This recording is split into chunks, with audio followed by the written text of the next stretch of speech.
So next we have VA Deputy Secretary, the Honorable James Byrne, and VA Assistant Secretary and Chief Information Officer, the Honorable James Gfrerer, joining us on stage. So thank you. If you guys could take a seat, and we will get started. All right. Before serving as leaders in the VA, Mr. Byrne and Mr. Gfrerer shared distinction we were just talking about in the hallway. Both graduated from the U.S. Naval Academy and served in the Marine Corps with decorated careers. Along with the Marines, Mr. Byrne focused his career in law. During his career, he served as the Department of Justice International Narcotics Prosecutor, which I thought was interesting, looking at the bio, as well as the General Counsel and Assistant Inspector General for the investigations for the Office of the Special Inspector General for Iraq Reconstruction. Before being confirmed as the Deputy Secretary, he served as the VA's General Counsel.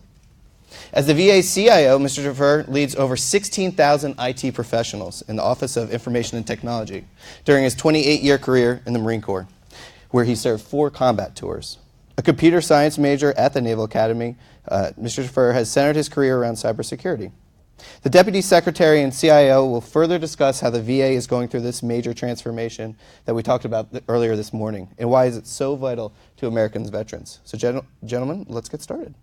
To begin, I was wondering if you could both talk a little bit about the transformation that I talked a little bit about in my opening remarks. Can you elaborate a little bit on that, starting with the Deputy Secretary? Sure. Thank you. And thanks for inviting me here today. Yes. As you're reading the bio, we've never been introduced together before. Thought that was kind of interesting, at least it was for me.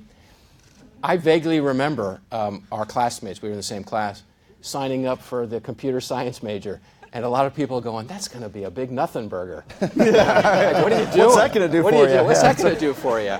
And so good on you, and good on all of you for going down that path, and in particularly you as an infantry officer, staying with it and staying current with all the changes. But you are correct. We are in the midst of, I would say, argue one of the 3 greatest transformations in how we take care of veterans in our nation's history. And hopefully you'll hear a little bit about what's going on today in that transformation as we build the VA for the 21st century, the Veterans Administration that our veterans deserve and the American people expect us to deliver to our veteran population. But to give you some context on what's going on right now, I think it may be best to give you a little historical perspective, if I can, on the 2 other major transformations, which shouldn't really be a big surprise to you, but I'd like to put the context around it if I could. And the first one was when Abraham Lincoln signed legislation that created the homes for disabled volunteer soldiers, and then the next day he charged the nation in one of his speeches to care for those who bore the battle. And that set off our nation's priority of taking care of our veteran populations. And so it's right after the American Civil War, the first facility was built in Togus, Maine, and that was a facility, a building, brick and mortar facility exclusively designed to provide care for our veterans. And as you probably guessed, that has grown into the largest integrated healthcare system in the United States. The second major transformation should be no surprise to you as well, and that's World War II. 16 million men and women are demobilized within a relatively short period of time from the European Pacific theaters. And some, of course, didn't deploy, but they stayed within the United States. And they did great things, right? They liberated Europe, and they put Japan back in a box. And they came back, and there was some, I think, fair pessimism about what was going to happen as a nation with 16 million young men and women who are changed, who are maybe enlightened, but certainly changed, coming back to the United States. And the concern was we were going to go into a depression. You know, we've all probably experienced a recession, but a depression is rock bottom. That's bouncing hard off the bottom, something that none of us in this room have actually seen. So the concern was these veterans were going to come back to a depression, be unemployed, maybe march on Washington. It was a pretty doom and gloom story. And so of those 16 million veterans that were demobilized over a several-month period of time, Omar Bradley was asked by the president to take charge of that situation, right? The VA or Veterans Bureau or whatever we were calling it back then. And he shepherded through some legislation to take care of not only the 780,000 veterans who had physical injuries of war, and of course that doesn't even count the the injuries, the hidden injuries of war that we're much more attuned to today. But he created the GI Bill, or he signed in or implemented, the president signed, Congress passed the GI Bill. And you're like, well, that sounds kind of familiar. Well, it is. It's generally the same piece of legislation today with certain modifications that we created back around the end of World War II. And I just want to highlight a little bit about how awesome I think that piece of legislation was. First of all, it took care of the 780,000 wounded service members who came back, some requiring care for the rest of their lives, by their family, by their communities, and in most cases by the government to some degree. And so many brick and mortar facilities, 100 and some odd, were built around the country. But there was a realization with 780,000 veterans that 100 brick and mortar facilities is not going to quite cut it. And so legislation was passed called the Hometown Program of 1945 that allowed veterans to get care wherever they were, out in their community. And for those that sort of track what's going on in the VA, we have something that we call community care right now. And so the whole concept of providing care out in the community to supplement what the Department of Veterans Affairs, or whatever it was called in 45, is not new. And so for those folks who think we're privatizing the VA, we're just not. This is a very consistent behavior, consistent way we've cared for our veterans for decades and decades. The two other pieces of the GI Bill that I think really transformed America were the home loans that allowed these veterans to come back and get a home, zero down, guaranteed home loan, build families, build communities, and maybe not go back to where they came from. Nothing wrong with where they came from on the farms and in the inner cities and maybe outside the coal mines and other places, but they had a choice. And the VA, the government, sort of gave them a choice, gave them an investment in allowing them to build these communities. Because these folks didn't come back the same, right?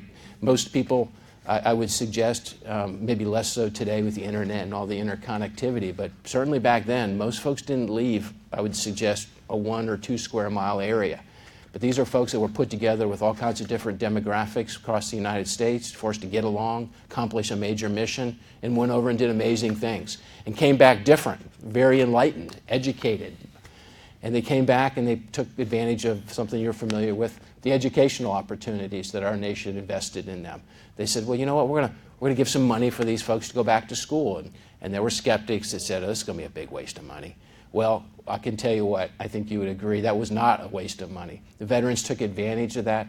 Many of them, in fact, millions went to 4-year institutions, colleges that were, before World War II, exclusively preserved for the elites within the United States. Community colleges popped up all over the United States for veterans to sort of refine their skills or their visions or their dreams. And then trade schools became very popular as well. And so, not to belabor that too much, but I already kind of have, I would suggest to you that this investment that our country made during that transformational period following World War II shaped the better half of the 20th century and put us on an economic wave of prosperity that I think we're still riding today. And that sounds sort of dramatic, but I believe it to be really true, that we are truly a superpower within the world today. We have an amazing military, very, very powerful and capable military. But our superpowerness, in my humble opinion, is because of our economic power and size that we have. And so let me skip back, now let me go forward to where we are today. And that's what you want to talk about, is the digital transformation that's going on at the VA right now. And I'll share a couple of the Secretary's priorities and maybe highlight the one of particular interest for this group. You know, customer service, we'll talk about that probably a little bit later, at least in this seminar. But so customer service is number one priority still with the VA. Implementation of the Mission Act, you heard the Senator speak a little bit about that. Suicide prevention, you heard the Senator speak about that too. It's something we talk about every day, and we are trying new things and new ways of addressing that I'm pretty optimistic about, but we can continue to always do better in that area. And then electronic health records modernization. I'm sure there'll be some discussion by the CIO and some other folks on what we're doing with that $16 billion program that Senator Bozeman referenced, how it's going to transform healthcare, not just interoperability between us and DoD, but it's going to transform the way our veterans are cared for for the rest of their lives, right? Their interoperability with the community is a major force multiplier in all of that. But tied into all that is just a modernization effort, I don't say just, but the modernization effort that's underway at the VA right now. And that is built upon the IT modernization effort that I'm sure Colonel Gfrerer will talk about. Everything is connected to IT, everything. Everything goes back to IT in some way in the world today, and certainly within the Department of Veterans Affairs. And so Colonel Gfrerer has taken the initiative to essentially support all of these various initiatives that are all ridiculously large, but at the same time modernize the whole IT infrastructure. And so when I say that, I have some appreciation of it. I can tell you if I came from a very disciplined defense contractor before I joined the government, mostly Marine Corps and government time. But I can share with you that the efforts that we have underway at the VA right now, if we were doing 10% of them within this company or any successful company, the whole leadership team would be fired. And so that sounds like I'm talking out of both sides of my mouth, like, well, my God, what are you doing? We have to do this, right? This is not a proceed with caution, ensure that the profit and loss margins are good and what have you. We have to modernize the VA. It is time to do that. And there's several initiatives in addition to electronic health records modernization. There's the supply chain. We're going to get that right. We purchase, I think it's how many $1 billion of stuff do we purchase every year? It's 20 something. I should know. We're talking about billions. 26 or 27 billion dollars worth of goods and services every year. And so having that supply chain efficient and accountable is incredibly important. And then transforming the financial management systems that support that purchase and pay for the community care out in the services, that pay for the purchasing of these services and material goods. Incredibly important and a big deal for the taxpayer. We have modernization of the appeals that the senator talked about. And I'm missing a couple, but there's about 6 major initiatives that are all landing on sort of the back of Colonel Gfrerer and his wonderful team to transform the VA into the VA that the American people expect us to be delivering to our veterans. So I went way over my allotted time. I'm sorry. Just kind of excited about what we're doing, but I also want to deliver the message that it's in the hard category, and I think we have the right team in place to actually succeed and go ahead and move on this. Mr. Gfrerer, could you talk a little bit about the IT modernization strategy that you're really taking, your team is really taking under right now to really deliver on this digital transformation that we're going through right now? I can't miss an opportunity with the movie quote, right? It's like Ving Rhames looking at Tom Cruise and he goes, "We don't call it Mission Hard, we call it Mission Impossible for a reason," right? So, but you know, we're getting it done. I think in terms of the IT thing, maybe just a couple of points to add on to the DepSec. I would tie in historically the coming of the information age, and I think a lot of people in this room were around in the 90s, and you know, if I say Y2K, I'll get some head nods out there, and you know, the tech bubble and you know the wild west that was the 90s. I was certainly around for that in government with technology, and we were, you know, you remember the term chasing technology. Fortunately, you know, that doesn't seem to be as much of an issue, although the pace of change, the exponential advance of technology has caused us to differentially serve the business line. I would just say again, as the DepSec mentioned, there is nothing that doesn't have an IT component in terms of all of our modernization efforts, and you have to look at what we're doing differently within the VA to address that. And you know, this is not your mom or dad's VA anymore. You know, we have to adopt commercial best practices. So to that end, we are going with an OpEx versus a CapEx methodology, right? And that manifests itself with the cloud migration, and we'll talk about that in a little bit. It talks about how we buy services and procure across that $20 billion plus line number. Again, just being very much more agile as a business and agile in terms of development, right? Those are two slightly different things. And so, you know, just when you look at how we're approaching these challenges, I think the only challenge is how do we make sure that we're sufficiently resourced. As you know, we have a centralized appropriation, and so you know, again, looking at the categories of management and how we procure services for the business lines, because otherwise, you know, we have kind of a free candy store mentality, right? And so I think our interoperability with the businesses, you know, I tell people a couple things. One is I wake up every day thinking about 3 people. The DepSec is one of them, by the way. But I also think about the 3 businesses that he and the Secretary of Charge was supporting, Dr. Rich Stone in VHA, Dr. Paul Lawrence in VBA, and Undersecretary Randy Reeves in NCA. And I think, as with the DepSec being a veteran, I'm a patient in VHA. I'm a recipient within VBA. We saw Undersecretary Reeves on the way over here, and the only one I'm not trying to join is NCA, right? but of course, he looks at me every once in a while and goes, "Don't matter, sooner or later, we're going to get you." So we got that going for us. But again, from an IT perspective, ruthless focus on the business, ruthless discussions with the business. We'll talk a little bit about Mission Act. And as a vignette, nothing like a good crisis to enter in the job. Trying to do about 18 months of commercial development in about 4 months. It kind of gets the blood pumping and focuses the mind. So I think we'll talk about Mission Act. But again, a super large enterprise, as we talked about ahead of time. We're just to put it at scale, we are supporting across these 3 very differential business lines a Fortune 10 entity. And so, again, trying to be responsive to those needs. It's incredible. So one of the things we talked about a little bit earlier was customer experience. And that is something that the Deputy Secretary, you're leading the cross-agency priority goal of the President's management agenda. Could you talk a little bit more about that effort of leading that customer experience pursuit across agencies? So thank you for that question. So in a sense, I lead everything in a certain degree, but we have a wonderful office called the Veterans Experience Office that truly does wake up and think about that every day, measure metrics about how we're performing and taking care of our veterans, and it is the Secretary's #1 priority. The things that we talked about a minute ago, and we'll probably talk more about today, are about this digital transformation for the future VA.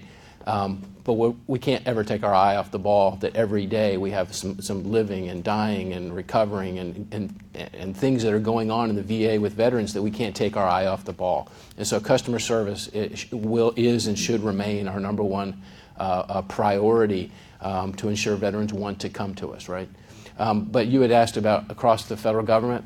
There's a presidential management agenda that's out there, and one of those agenda items is customer service. Mm-hmm. There are essentially 25 agencies that, if you combine them together, they touch just about every American in the United States in some way with some kind of a service.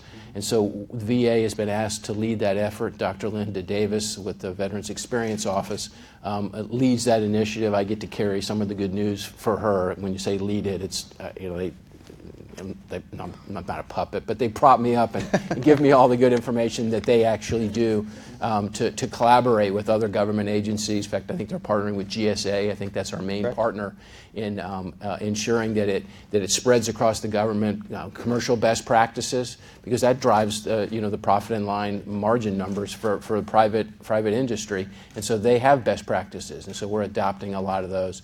Matter of fact, when I leave here, one of the reasons I can't stay around for questions is I'm heading to the meeting of the deputies where we talk about these exact agenda items that we're trying to work across agencies across the federal government. And so we can improve, obviously, right? And other government agencies that touch American citizens can continue to improve as well. And so we want to collaborate across agencies, bring best practices in from the private sector, and I'm privileged to be a part of that effort. Fantastic. Colonel Gfrerer, you were talking a little bit about the different agencies within the organization, within the department, whether it be the VHA, VBA, and NCA.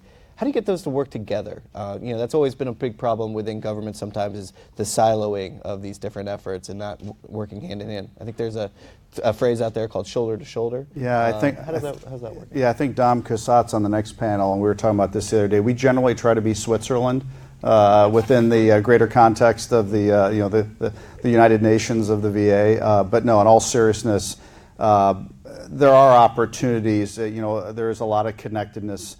So I'd say the biggest opportunity is our partnership with OEI around our data architecture, our data. So we know the federal data strategy is out there. So I would point to that as like the first main effort we're doing in terms of getting our data architecture right and getting it so that the example I always use is, in the future, how many times should a veteran have to submit their DD-214 in order to get benefits within the VA? What do we think the answer is? The answer is zero. The answer is zero, right? So, and again, much less what we have today, where veterans are having to, multiple times across multiple channels submit proof of service. So, the other area I would point to is our responsibilities around the Federal IT Acquisition Reform Act. And so I see a lot of large programs that come in around a lot of technology buys, and I'm always looking for where those efficiencies and where those values can be lifted and shifted across the administrations, or where there's direct connects. So I would say those are two examples where we really try to bring innovation, but also efficiency across all three of the administrations and the corporate portfolio as well. So I appreciate that the CIO's office is Switzerland. I never heard that, but it does make a lot of sense. It falls under me to ensure that the administrations are working well together and sharing data, information, and what have you. And I'm really proud of the fact that we have a pretty robust governance construct that we've set up and we're implementing that you would think maybe we've always had, but unfortunately we have not had that necessarily. There was not as much collaboration in the past, and so we have operational boards that meet every other week to discuss management, tying our priorities into budget. I mean, the normal functioning things that an organization of any size has to do. And there were some growing pains involved with all of that, but we have great leaders that Jim mentioned at the helms of our administrations right now who work together very collaboratively, and they're supported by the staff offices here. So we are functioning like a bureaucracy should, and I know sometimes that's a dirty word, but it is what it is. We are a functioning bureaucracy that I'm proud of the progress that we're making. That's just functioning, right? Yeah. In addition to all the modernization efforts that we talked about before, that we're laying on top of all of that. So good things are happening. You mentioned the meeting with the deputy secretaries talking about customer experience and going forward with that. Where's the VA stand, in comparison to some of the other departments out there, some of the work that's being done to improve that? Because there's been so many programs, especially over this past year, that we'll talk a little bit more as the program goes on, but it seems like the VA is really pushing forward in that regard. In customer service you're talking Yes. about. Well, we are. I think we've done exceptionally well in that area, and I think we have metrics to support that veterans are choosing to come to the VA, maybe more so than they have in the past. And really just because of our size, I think, and because of maybe personality. Dr. Davis is a force of nature in a great way, passionate about what she does. She has an office dedicated to the veteran experience. That White House has recognized that we should be the leaders in all of that. And so we share best practices, we collaborate. These meetings with the deputies are a little more at the strategic level, though we roll up our sleeves a little more than you might think. But Dr. Davis's team is consistently working with agencies that, those 25 that I was talking about, that touch just about every American citizen. Okay. Colonel Gfrerer, enterprise IT is such a big area, especially for such a large department such as the VA. Where is enterprise IT right now for the VA, and where do you see the future going?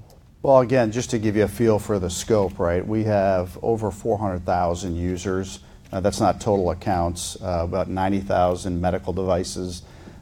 So you're looking at about 500,000 endpoints across an infrastructure.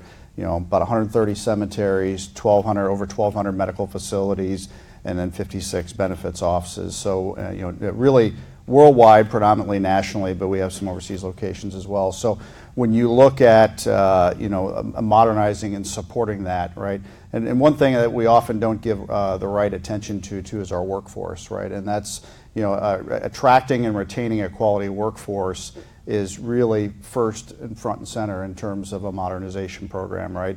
The other thing too is we're doubling down on our training. I love the saying I've heard here a couple of years ago. It said, what if we train our people and they leave?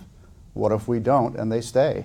Right? I mean, so I'm going to take the challenge on our workforce that's 60+% veteran to make sure that they have the training, the leadership, the resources they need. I go out to the medical centers, the regional offices, and I see what these ladies and gentlemen, these area managers are doing.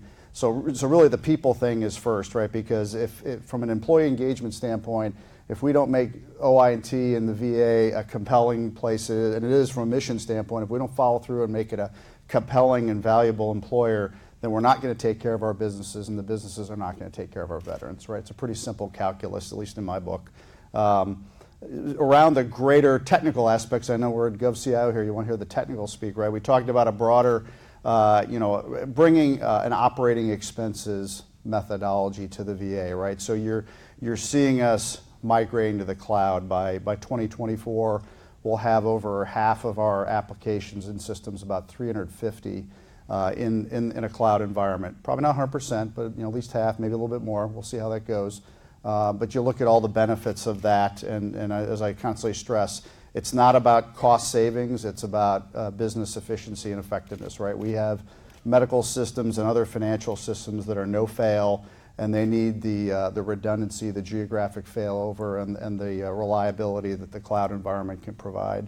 We look at our services that we're providing, software as a service. Again, as we're deploying these in the environment, we're certainly looking at more of low-code and no-code services to get away from these complex interrelated systems. You'll hear Drew Michaelgard, I think, in the panel after next talk about our API strategy, right? So there's kind of a path and a bridge to get us there. You're never there. You're never done. I always chuckle when people said, "Are you done?" It's like, it's never done with IT, right? It's the only thing continuous is change.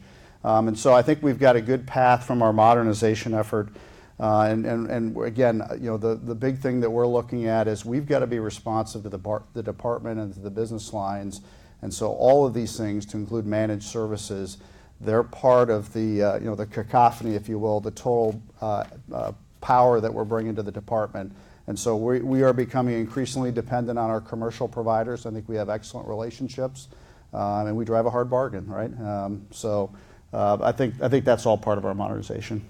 Can I highlight one thing that Colonel Gfrerer said, and that is about our desire, our quest to draw talented people to join the Department of Veterans Affairs. And I will share some good news with you. The Partnership on Public Service conducts a survey every year of the 17 largest agencies in the federal government. And for many, many years, the VA was wrestling with one other agency that I will not mention for number 17 being bad, for years and years. But this last year, we're 6, right? And, I never thought we'd be cheering to say we're 6, but when you talk about an improvement from 17 to 6, I'm particularly proud of that. So something good is going on at the VA. I'll just share that with you. There you go. And what really matters is that translates into better care, services, and benefits for our veterans, and doing it in a fiscally responsible manner as good stewards of the taxpayer money. So, okay. Well, to close, because we're just about running out of time, and we've got to get you to that Deputy Secretary meeting, I was wondering if you guys could both share what you think is going to lead to having this third iteration, this digital transformation being as successful as the first two with the GI Bill and the homes that Lincoln opened. What's going to really lead to success in your mind over the next year or two?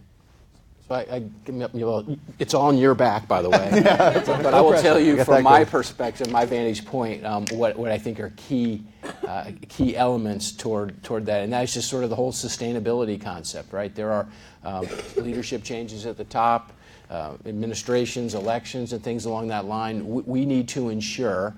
In fact, we had an off-site leadership meeting about this 2 weeks ago, and the specific topic was we need to ensure that the momentum that we have on this big boulder that we're pushing up the hill, all these transformational efforts, that it is sustained beyond me and beyond Jim and beyond any of anybody, that no one person or no one group is dependent to ensure success. So it's about ensuring the sustainability of the momentum that we have right now. That is incredibly critical, and I think the boulder is a pretty good and kind of an ominous example. It's a very, very big boulder. If we don't keep the momentum going forward, only bad things are going to happen. Yeah, I think the partnership between the businesses just needs to be maintained, beyond the broader leadership question, which is, of course, essential. I look at our collaboration with our informaticists and Veterans Health. I look at that with our business process folks in VBA and NCA. And again, I'll let them be the judge. I'm probably a little biased. I think it's high functioning, and we just need to kind of build and maintain that.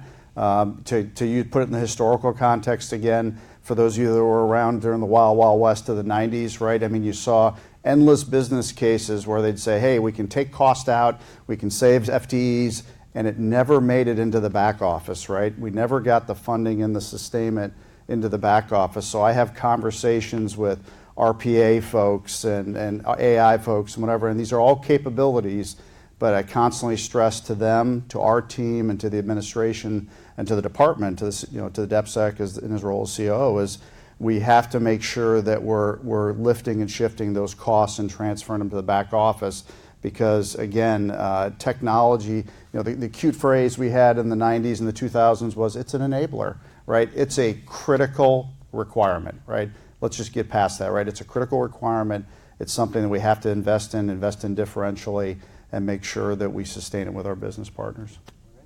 Well, thank you very much to both of you for joining us. I'd love a round of applause for the two leaders here. Thank you.